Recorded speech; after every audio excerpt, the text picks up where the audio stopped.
Makibaka, huwag matakot. Kung hindi ngayon, kailan pa? Kung hindi tayo, sino pa?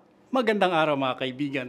Magkapet pandasal muna po tayo. Ito po si Father Nono.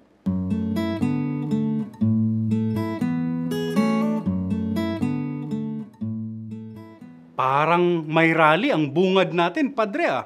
Ano po ba ang pinoprotesta natin? Magpapasko pa naman.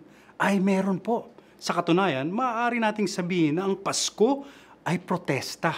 Protesta ng Diyos laban sa makasalanang mundo. Pinadala niya ang kanyang anak para labanan ang lumalaganap na puwersa ng kadiliman noon at magpahanggang ngayon. At maganda rin po ang sabi ng isang pilosopo. Lagi po nating sinasabi na ang Adbyento ay panahon ng pag-asa. Umaasa nga tayo sa pagdating ng ating tagapagligtas, ng ating Mesiyas. Pero ano nga bang ibig sabihin ng pag-asa?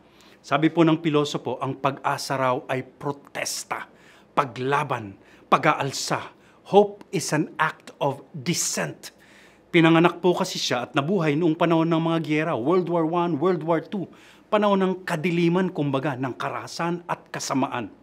At sa gitna nito, maaring magpatangay ka sa agos ng panahon, bumigay sa hirap ng buhay, mawala ng pag-asa at sumuko na lang. Subalit ang tamang gawin ay lumaban. Lumaban para sa buhay, lumaban para sa tama, lumaban para sa mga mahal mo sa buhay. Yan daw ang ibig sabihin ng pag-asa. Ang lumaban sa lumalaganap na kawalan ng pag-asa at kadiliman. At yan din po marahil ang pag-asa ng Adbyento. Labanan natin ang konsumerismo at materialismo ng Pasko. Manindigan tayo para sa mga tulad ng sanggol na si Jesus na walang matuluyan.